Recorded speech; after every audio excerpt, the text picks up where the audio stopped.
പോട്ടെ പോട്ടെ ചവിട്ടി തന്നെ. റിയൽ ലൈഫ് എക്സ്പീരിയൻസ് ആണ്. അമ്മേ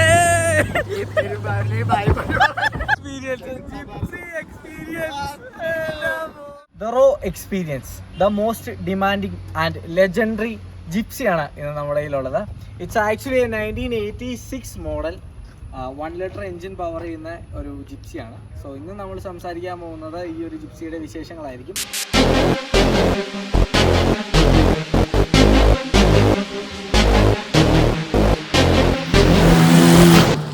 1985 മുതൽ 2018 വരെ പ്രൊട്ടക്ഷൻ വന്നൊരു മോഡലാണ് നമ്മുടെ ജിപ്സി. ഇതിൻ്റെ ഇടയ്ക്ക് ഒത്തിരി മോഡൽസും ഒത്തിരി അപ്ഡേറ്റ്സും വാഹനത്തിൽ കൊണ്ടുവന്നിട്ടുണ്ട്. Gypsy is actually my dream car. ഇന്നും റോട്ടിലൂടെ ഒരു ജിപ്സി ഓടിപ്പോകുമ്പോൾ ഞാനിങ്ങനെ നോക്കി നിൽക്കും. അതേപോലെ തന്നെ ഞാൻ അതിൻ്റെ സൗണ്ടിന് അഡിക്റ്റാണ്. What makes this car unique എന്ന് വെച്ച് കഴിഞ്ഞാൽ അത് ഇതിൻ്റെ ഓഫ് റോഡ് കേപ്പബിലിറ്റീസ് തന്നെയാണ്. അതായത് ഒരു ഓഫ് റോഡ് എന്തൂസിയാസ്റ്റിന് ഇന്നും മനസ്സിൽ തറച്ചിട്ടേക്കുന്ന ഒരു വാക്കായിരിക്കും ജിപ്സി എന്നുള്ളത് എന്ന് ഞാൻ വിശ്വസിക്കുന്നു. ആക്ച്വലി ഇന്ന് ജിമ്നി വന്നിട്ടുണ്ടെങ്കിൽ കൂടെ ഈ ജിപ്സി എന്ന് പറഞ്ഞൊരു സാധനത്തിനോളം ഡിഫറെൻ്റ് ആണ്. This is actually 1986 model. 1985 production തുടങ്ങുന്നത്. 2010 വരെ നമുക്ക് ഈ വണ്ടി രജിസ്റ്റർ ചെയ്ത് വാങ്ങാനായിട്ട് പറ്റുമായിരുന്നു. പക്ഷേ ഇപ്പോൾ കിട്ടിക്കൊണ്ടിരുന്ന വാഹനങ്ങൾ എന്നൊക്കെ പറഞ്ഞു കഴിഞ്ഞാൽ മിലിറ്ററിയിൽ പോയിട്ട് പിന്നെ അവിടെ നിന്ന് റീ രജിസ്ട്രേഷൻ ആയിട്ട് വരുന്ന വാഹനങ്ങളാണ്. And I am not sure about it. Okay, and ഞാൻ ആദ്യം പറഞ്ഞ പോലെ ഈ ഒരു സീരീസ് എഞ്ചിൻ F10A എന്നുള്ള പേരിലാണ് അറിയപ്പെടുന്നത്. അതായത് നമ്മുടെ F8B 800cc എഞ്ചിൻ, അതേപോലെ തന്നെ G13B G10B സീരീസ് എഞ്ചിൻ പോലെ തന്നെ ഇത് F10A എന്ന് പറഞ്ഞ സീരീസിലാണ് അറിയപ്പെടുന്നത്. And it is later updated with an G13B series engine. അതായത് 1996 1.3 ലിറ്റർ കാർബറേറ്റർ എഞ്ചിനായിട്ട് ഈ ഒരു എഞ്ചിൻ അപ്ഗ്രേഡ് ചെയ്തിട്ടുണ്ട്. അതിനുശേഷം 2000 MPFI എസ്റ്റീം എഞ്ചിൻ അല്ലെങ്കിൽ ദ ജിപ്സി കിങ് നമ്മുടെ നിരത്തുകളിലേക്ക് വന്നു തുടങ്ങി. And that car is something unique എന്ന് പറയാൻ പറ്റും. That car is something great എന്ന് പറയാൻ പറ്റും. ആൻഡ് 1993 ഈ ഒരു വണ്ടി വൈഡ് ബോഡി ആയിട്ട് വന്നിട്ടുണ്ട്. വൈഡ് ബോഡി മീൻസ് കുറച്ചുകൂടി വീതിയുള്ളൊരു ബോഡി ആയിട്ട് വന്നിട്ടുണ്ട്. ഇത് കുറച്ച് നാരോ ബോഡിയാണ്. ജിപ്സി എന്ന് പറയുന്നത് ശരിക്കും ഒരു മസ്കുലർ ബോഡിയുള്ള വെഹിക്കിളാണ്. ഫ്രണ്ടിലേക്ക് നോക്കുന്ന സമയത്ത് 2 റൗണ്ട് ഹെഡ്ലൈറ്റ്സ്, അതേപോലെ തന്നെ ഹെഡ്ലൈറ്റ്സിനോട് മാച്ച് ചെയ്തുകൊണ്ട് ഒരു ഗ്രില്ല് കാണാൻ സാധിക്കും. And these auxiliary lights R additional. ഇത് 2 അഡീഷണൽ വെച്ചേക്കുന്ന ലൈറ്റ്സ് ആണ്. അതേപോലെ തന്നെ ഇതൊരു മെറ്റൽ ബമ്പറാണ്. ആക്ച്വലി ഫൈബർ ബമ്പറാണ് വരുന്നത്. ഇത് മെറ്റൽ ബമ്പറാണ് വെച്ചേക്കുന്നത്. ദെൻ രജിസ്ട്രേഷൻ 1986 ആയതുകൊണ്ട് തന്നെ KBV രജിസ്ട്രേഷനാണ് വരുന്നത്. അതേപോലെ തന്നെ വലിയൊരു ഹുഡ് കാണാൻ പറ്റും. ആക്ച്വലി ദിസ് ഹുഡ് ഈസ് വളരെ വലുത്. And there is A badging gypsy. പേര് പറയുമ്പോൾ തന്നെ ശരിക്കും പറയുന്നത് നമ്മുടെ മനസ്സിലൊരു ഫീലാണ്. സ്റ്റോക്ക് സ്റ്റീൽ റിംസ് ആണ് വരുന്നത്. But this is upgraded with an 15-inch alloy wheel. And this alloy wheel is big. അതേപോലെ തന്നെ ഫ്രണ്ടിൽ നമുക്ക് ഡിസ്ക് ബ്രേക്ക് കാണാനായിട്ട് പറ്റും. റിയറിലേക്ക് വരുന്ന സമയത്ത് നമുക്ക് ഡ്രം ബ്രേക്സ് ആണ് കമ്പനി പ്രൊവൈഡ് ചെയ്തിരിക്കുന്നത്. തുരുമ്പൊക്കെ ഉണ്ടാകും, കാരണം പഴയ വണ്ടിയാണ്. സോ പഴയ വണ്ടിയുടെ ആ ഒരു ഫീല് മെയിൻറ്റെയിൻ ചെയ്യാൻ വേണ്ടിയിട്ടാണ് തുരുമ്പ് അതിനകത്ത് വെച്ചിരിക്കുന്നതെന്ന് വേണമെങ്കിൽ പറയാൻ പറ്റും. ആക്ച്വലി അങ്ങനെയല്ല, ഈ വണ്ടി ഫുള്ളായിട്ടൊരു ഒന്നോട്ട് റീബിൽഡിലേക്ക് പോകുന്നതാണ്. ഒരു എന്താ പറയുക, ഒരു റീസ്റ്റോറേഷനിലേക്ക് പോകുന്ന വാഹനമാണ്. May be it will get A swap. ഒരു നീറ്റ് ബോഡി ലൈൻ നമുക്ക് കാണാനായിട്ട് പറ്റും. ഇൻറ്റീരിയറിലേക്ക് വരുന്ന സമയത്ത് ഇറ്റാലിയൻ മാനുഫാക്ചറായ നാഡി ടോറിനോയുടെ ഒരു സ്റ്റിയറിംഗ് വീല് വെച്ചിട്ട് അപ്ഗ്രേഡ് ചെയ്തിട്ടുണ്ട്. റേസിംഗ് വീലാണ്, ബട്ട് ആക്ച്വലി ഇതിൻ്റെ റബ്ബറും കാര്യങ്ങളൊക്കെ മിസ്സിംഗ് ആണ്. ഇത് പക്ക റോ എക്സ്പീരിയൻസ് ആണ്. അതേപോലെ തന്നെ ഇവിടെ സ്പീഡോമീറ്റർ കാണാൻ സാധിക്കും. അതേപോലെ തന്നെ നമ്മുടെ കിലോമീറ്റർ റേഞ്ച്. ദെൻ ഇവിടെയാണ് വാണിങ്സ് കാര്യങ്ങളൊക്കെ വരുന്നത്.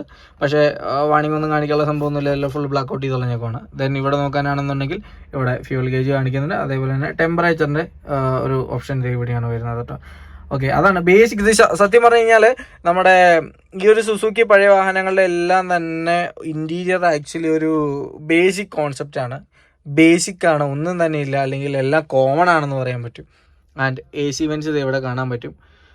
4 AC വെൻ്റ് അവിടെ കൊടുത്തിട്ടുണ്ട്. അതിൻ്റെ കൺട്രോൾസ് കാര്യങ്ങളൊക്കെ ഇവിടെയാണ് വരുന്നത്. ഓക്കെ, തൊട്ട് താഴെ തന്നെയായിട്ട് കൊടുത്തിട്ടുണ്ട്. പിന്നെ ഇത് ശരിക്കും പറഞ്ഞു കഴിഞ്ഞാൽ സ്റ്റീരിയോ വയ്ക്കാനുള്ള ബോക്സ് ആണെന്ന് വിശ്വസിക്കുന്നു. അതെ, ഇത് സ്റ്റീരിയോ വയ്ക്കാനുള്ള ബോക്സാണ്. അടിച്ചുകൊണ്ട് പോകാതിരിക്കാൻ വേണ്ടിയിട്ട് നൈസായിട്ട് നമ്മൾ ലോക്ക് ചെയ്ത് വെക്കും. Doesn't have A power steering, but this steering is smooth butter എന്ന് വേണമെങ്കിൽ പറയാൻ പറ്റുമൊന്നുമില്ല. നല്ല ടൈറ്റാണ് ഗൈസ്. കാരണം 15-inch മാട്ട വീല് പവർ സ്റ്റിയറിംഗ് ഇല്ലാത്ത വണ്ടിയിൽ എങ്ങനെയായിരിക്കും എന്ന് നിങ്ങൾക്ക് തന്നെ മനസ്സിലാക്കാവുന്നുള്ളൂ. ആൻഡ് ഇതിന് പവർ ബ്രേക്ക് ഇല്ല. ആസ് ഐ സെഡ്, ഇത് റോ എക്സ്പീരിയൻസ് ആണ്. പിന്നെ ഇത് ഈ പറഞ്ഞ പോലെ ഇത്രയും കൊല്ലം പഴക്കമുള്ളൊരു വാഹനമായതുകൊണ്ട് തന്നെ സ്റ്റാർട്ടിങ് അത്ര സ്മൂത്ത് ആയിരിക്കില്ല. എന്നാലും ജസ്റ്റ് സ്റ്റാർട്ട് ചെയ്ത് കാണിച്ചു തരാം.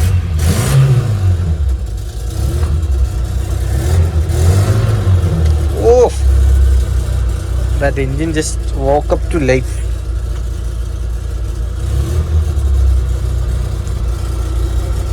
കാറ്റൊക്കെ വരുന്നുണ്ട് ഗൈസ്. ഓ എൻ്റെ പൊന്നെ വർക്കായി. മാനുവൽ ട്രാൻസ്മിഷൻ, അതേപോലെ തന്നെ ഇതാണ് കുട്ടി ഗിയർ, അതായത് നമ്മുടെ 4 വീൽ ഡ്രൈവ് എൻഗേജ് ചെയ്യാനുള്ള ഒരു കുട്ടി ഗിയറാണത്. കുട്ടി ഗിയർ എന്നാണ് പൊതുവെ പറയുന്നതെന്നാണ് എൻ്റെ ഒരു വിശ്വാസം. ആൻഡ് നമുക്കിത് വർക്ക് ചെയ്യുന്ന ഡയറക്റ്റ് കാണാൻ പറ്റും, ഇടയ്ക്ക് കൈയിട്ട് വെക്കാൻ പറ്റും, വർക്ക് ചെയ്യണമെന്ന് പറയാൻ ആക്ച്വലി അങ്ങനെയല്ല, തമാശ പറഞ്ഞാണ്. And first, second, third, fourth, that 4 speed engine. Okay, നല്ല രസമുണ്ട്. എന്തായാലും ഈ ഒരു ഗിയർ പ്ലേസ് ചെയ്തേക്കണേ കുറച്ചുകൂടെയും എന്താ പറയണേ, ഈസിലി ഷിഫ്റ്റ് ചെയ്യാൻ പാകത്തിന് നമുക്ക് ഈസിലി ആക്സസബിൾ ആയിട്ട് തന്നെയാണ്. ഓക്കെ, ഇതാണ് ഗ്ലൗ ബോക്സ് നമ്മൾ തിരിക്കുമ്പോൾ ഇങ്ങനെ ഓപ്പൺ ആവും. അതേപോലെ തന്നെ വണ്ടി ഓപ്പൺ ചെയ്യുന്നതിനുള്ള വലിക്കുന്ന സാമാനം ഇവിടെയാണ് വന്നേക്കുന്നത്.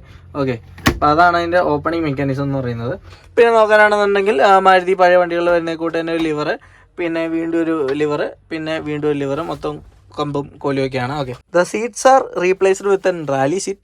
ആക്ച്വലി നല്ല രസമുണ്ട്, നല്ല കുഷനിങ് ഒക്കെ ഉള്ള സീറ്റാണ്, നല്ല ചുരുക്കമുണ്ടിരിക്കാനായിട്ട്. മോസ്റ്റ്ലി ഓഫ് റോഡ് ഇറക്കുന്ന വണ്ടികളിലൊക്കെ നിങ്ങൾക്ക് കാണാൻ പറ്റും ഈ പറയുന്ന റാലി സീറ്റ്. അത് ആക്ച്വലി കംഫർട്ടബിൾ ആണ്, അതുപോലെ തന്നെ ആ ഒരു പർപ്പസ് മീറ്റ് ചെയ്യും, അതാണ് അതിൻ്റെ സംഭവം. പിന്നെ പുറയിലേക്ക് നോക്കുന്ന സമയത്ത് 2 നോർമൽ സീറ്റ്സ് എന്ന് പറയുമ്പോൾ കാറിലൊക്കെ വരുന്നൊരു സീറ്റ് കൊടുത്തിട്ടുണ്ട്. ആക്ച്വലി ഇവിടെ സീറ്റ്സ് അല്ല വരുന്നത്, 2 ഈ പറഞ്ഞ പോലെ ഫ്ലാറ്റ് ബെഡ് ആണ് വരുന്നത്. And it's actually soft top എന്നാന്ന് ഞാൻ കാണിച്ചു തരാം. ഇറങ്ങാൻ ഇച്ചിരി പടന്ന് കഴിച്ച്.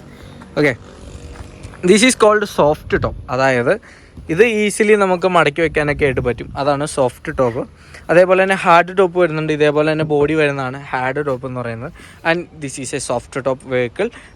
ദ 4x4 എന്നുള്ള ഒരു മോണോഗ്രാം കാണാൻ പറ്റും. ഇവിടെയാണ് ഫ്യൂവൽ ഫില്ലിങ് വരുന്നത്. എയറിലേക്ക് വരുന്ന സമയത്ത് ഒരു ബിഗ് ബൂട്ടി നമുക്ക് കാണാൻ പറ്റും. And the spare wheel looks awesome. പക്ക റോയാണ് ശരിക്കും പറഞ്ഞാൽ. ഇവിടെ ഒന്നുമില്ല, പാട്ട് അങ്ങനെ തന്നെ കാണാൻ പറ്റും. ആൻഡ് ഒരു റോൾ കേജ് ചെയ്തിട്ടുണ്ട്. ആക്ച്വലി ആ റാലി സീറ്റ് കാര്യങ്ങളൊക്കെ ചെയ്ത സമയത്ത് റോൾ കേജ് അടിച്ചിട്ടുണ്ട്. ആൻഡ് റിയറിലേക്ക് നോക്കാനാണെന്നുണ്ടെങ്കിൽ ഇവിടെ ശരിക്കും പറഞ്ഞു കഴിഞ്ഞാൽ നമ്മുടെ ജീപ്പിലൊക്കെ വരുന്നോട്ടെ ഫ്ലാറ്റ് ആയിട്ടുള്ളൊരു സീറ്റാണ് 2 സൈഡിലും വരുന്നത്. ആൻഡ് അത് റീപ്ലേസ് ചെയ്തിട്ടുണ്ട്. ഫ്രണ്ടിലെ സീറ്റ് എടുത്ത് പുറകിലേക്ക് വെച്ച് ഒരു സെറ്റപ്പ് ആക്കി വെച്ചിട്ടുണ്ട്. റിയറിലെ ഡോർ ഓപ്പൺ ചെയ്യുന്നത് ഇതിങ്ങനെയാണ്, ഇതിങ്ങനെ വലിക്കുക. സാധനമൊക്കെ ഭയങ്കര വിഷയം കേട്ടോ, ഭയങ്കര സോളിഡാണ്, ഇതൊക്കെ ഭയങ്കര സോളിഡാണ്. ആൻഡ് റിയറിലേക്ക് വരുന്ന സമയത്ത് actually fibre bumpers are replaced with a metal bumper. Indicator, brake light, tail light. ട്രാവലറിൻ്റെ ഒക്കെ ലൈറ്റ് എടുത്ത് തിരിച്ചു വെച്ചോണ്ടിരിക്കും, പക്ഷേ ഇത് ആക്ച്വലി ജിപ്സിയുടെ തന്നെയാണ്. ഓക്കെ, ആൻഡ് ഇതാണ് അതിൻ്റെ ഒരു മൊത്തത്തിലുള്ള വ്യൂ എന്ന് പറയുന്നത്. ശരിക്കും പറഞ്ഞു കഴിഞ്ഞാൽ ഞാൻ ആദ്യം പറഞ്ഞ പോലെ തന്നെ ഈ വണ്ടീനെ പറ്റി ശരിക്കും ഒന്നും ആക്ച്വലി പറയാനൊന്നും ഉണ്ടാവില്ല, പക്ഷേ ഇത് കണ്ടുകൊണ്ടിരിക്കാൻ തന്നെ ഒരു രസമാണ്. അതാണ് ഇതിൻ്റെ ഏറ്റവും വലിയ പ്രത്യേകത. ഈ ഒരു വാഹനത്തിൻ്റെ റിവ്യൂ ചെയ്യണമെന്ന് വളരെ വലിയൊരു ആഗ്രഹം ഉണ്ടായിരുന്നുകൊണ്ടാണ് നമ്മൾ ഈ ഒരു വണ്ടിയുടെ വീഡിയോ ചെയ്യുന്നത് തന്നെ. ഒരു താല്പര്യത്തിൻ്റെ പുറത്ത് ഇടുന്നതാണ്. ആക്ച്വലി വീഡിയോ കാര്യങ്ങളൊക്കെ ഓൾറെഡി യൂട്യൂബിൽ കാര്യങ്ങളൊക്കെ ഉണ്ട്. ഓക്കെ, ആൻഡ് ഇതേ കാണുന്ന 2 പൊങ്ങി നിൽക്കുന്ന കമ്പെന്ന് പറയുന്നത് ഈ ഹുഡ് ഹോൾഡ് ചെയ്യാൻ വേണ്ടിയിട്ടാണ്. എന്താ, hood is actually really heavy. ഞാൻ ആദ്യം പറഞ്ഞ പോലെ തന്നെ പക്കാ റോ എക്സ്പീരിയൻസ് ആണ് നിങ്ങൾ കാണുന്നത്. ഹുഡിങ്ങനെ നമുക്ക് മറച്ച് വയ്ക്കാനായിട്ട് പറ്റും. ഈ കാണുന്നതാണ് നമ്മുടെ engine layout. Actually normal car ചെയ്യുന്ന ഡിഫറെൻ്റ് ആണ്. അതായത് നോർമൽ കാറിന് നമുക്ക് നേരെയുള്ളൊരു ലേഔട്ടാണെന്നുണ്ടെങ്കിൽ ആക്ച്വലി ഇത് ചെരിച്ചു വെച്ചിട്ടുള്ളൊരു ലേഔട്ടാണ്. ആൻഡ് ഇവിടെ വാഷർ ഫ്ലൂയിഡ് നിറയ്ക്കുന്ന സംഭവം, ഇവിടെ റേഡിയേറ്റർ, ദെൻ എയർ ഫിൽട്ടർ. വളരെ ബേസിക് ആയിട്ടുള്ളൊരു എൻജിൻ ബേ എന്ന് വേണമെങ്കിൽ പറയാൻ പറ്റും. വലിയ കാര്യമായിട്ടൊന്നും കാണിക്കാനൊന്നുമില്ല. It's actually in rough condition. ഹെഡേഴ്സൊക്കെ കാണാൻ പറ്റും. ഈ ഹെഡേഴ്സൊക്കെ റീപ്ലേസ് ചെയ്തിട്ട് ഒരു നല്ല എക്സോസൊക്കെ കൊടുത്തു കഴിഞ്ഞാൽ നല്ല തീപ്പൊരു സൗണ്ടൊക്കെ കിട്ടും. ആൻഡ് ഇപ്പോഴും നിലവിൽ ഇതിൻ്റെ സൗണ്ട് അത്ര സുഖമൊന്നുമില്ല, കാരണം ചെറുതായിട്ട് ഒരു ചെറിയ ലീക്കേജ് ഒക്കെ ഉണ്ട്. Okay, that's actually the F10A, അതായത് 1000cc ഇൻലൈൻ 4 എൻജിൻ ആണ് ഈ കാണുന്നത്. ഇതാണ് ലേറ്റർ 1300cc കാർബറേറ്റർ എൻജിനും അതിനും ശേഷം 1300cc ഇൻലൈൻ 4 16 വാൽവ് MPFI എൻജിനുമായിട്ട് അപ്ഗ്രേഡ് ചെയ്തത്, അതായത് നമ്മുടെ സ്റ്റീമിൻ്റെ എൻജിനായിട്ട് റീപ്ലേസ് ചെയ്തത്. നല്ല ഹെവിയാണ്, അത്രേ ഉള്ളൂ. Simple as that. ഒന്നും പ്രത്യേകിച്ചൊന്നും ചെയ്യാനില്ല, ഒന്നും പറ്റാനും പോകില്ല, കാരണം this is rock solid. This is build for the no roads. 1300cc വന്നു കഴിഞ്ഞപ്പോൾ ഇത് ജിപ്സി കിങ് ആയിട്ട് മാറുകയാണ് ചെയ്തത്. അതായത് MPFI എൻജിൻ വരുന്ന സമയത്ത്. അതേപോലെ തന്നെ MG410W എന്ന് പറയുന്നത് ഇതിൻ്റെ വൈഡ് ബോഡി വേരിയൻ്റ് ആണ്. ഇത് നാരോ ബോഡിയാണ്. അതായത് 1985 തൊട്ട് 1993 വരെ ശരിക്കും ഇത് നാരോ ബോഡിയാണ് ഇറങ്ങിക്കൊണ്ടിരുന്നത്. അതിന് ശേഷമാണ് വൈഡ് ബോഡി അപ്ഗ്രേഡ് ചെയ്തത്. ആ വൈഡ് ബോഡിയുടെ മാർക്കിംഗ് ആയിട്ടാണ് MG410W എന്നുള്ള ഒരു ബാഡ്ജിങ് ഇവിടെ വന്നുകൊണ്ടിരുന്നത്. ഓക്കെ, മെയിൻറ്റെയിനിങ് ജിപ്സി എന്ന് പറഞ്ഞാൽ സിമ്പിൾ ടാസ്ക് ഒന്നുമല്ല.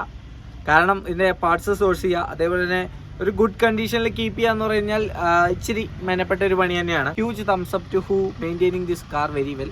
എനിക്ക് നന്നായിട്ട് മെയിൻറ്റെയിൻ ചെയ്യുന്ന വാഹനങ്ങൾ അറിയാം. ആൻഡ് ഐ നോ ഇതിനകത്തൊക്കെ കുറച്ചൊക്കെ കാര്യങ്ങൾ മിസ്സായിട്ടുണ്ടാവും. എനിവേ ചെറിയൊരു വീഡിയോ എൻ്റെ ചാനലിൽ ഇടണമെന്ന് താല്പര്യമുള്ളതുകൊണ്ടാണ് ഞാൻ ഈ ഒരു വീഡിയോ ചെയ്തത് തന്നെ. ആൻഡ് ഈ പറഞ്ഞ പോലെ കൂടുതൽ അധികമായിട്ടൊന്നും പറയാനില്ല. It's an emotion for Indians എന്ന് വേണമെങ്കിൽ പറയാൻ പറ്റും. അതാണ് നമുക്കിപ്പോൾ ഈ ഒരു നിമിഷത്തിൽ എനിക്ക് പറയാൻ തോന്നുന്ന കാര്യം. It's an emotion for Indians. Actually ആർമിയിലൊക്കെ ഒത്തിരി സേവനം അനുഷ്ഠിക്കുന്ന ഒരു വാഹനം. And this is a original Japan Maruti Suzuki Gypsy. And നല്ല വണ്ടികളൊന്നും 1986 മോഡലൊന്നും എൻ്റെ പരിചയത്തിലൊന്നും ഇല്ല. അപ്പോൾ ഒരെണ്ണം കിട്ടിക്കഴിഞ്ഞപ്പോൾ എന്താ ചെയ്തേക്കാന്ന് വെച്ചു, നേരെ ഇടുക്കിക്ക് പോകുന്നു. ക്ലൈമറ്റിൽ നല്ല സുന്ദരമായ അന്തരീക്ഷത്തിൽ നല്ല ഓഫ് റോഡുകളുള്ള സ്ഥലത്ത് തന്നെ നമുക്ക് ഈ ഒരു ജിപ്സി കിട്ടിയിട്ടുണ്ട്. ആൻഡ് ആക്ച്വലി നമ്മളിത് ഓഫ് റോഡിലേക്കൊന്നും പുഷ് ചെയ്യുന്നില്ല, എന്നാലും ഓക്കെ ജസ്റ്റ് സെറ്റ്. അപ്പോൾ ഇതാണ് ഇതിൻ്റെ അകത്ത് ബേസിക് ആയിട്ടുള്ള കാര്യങ്ങൾ. ആൻഡ്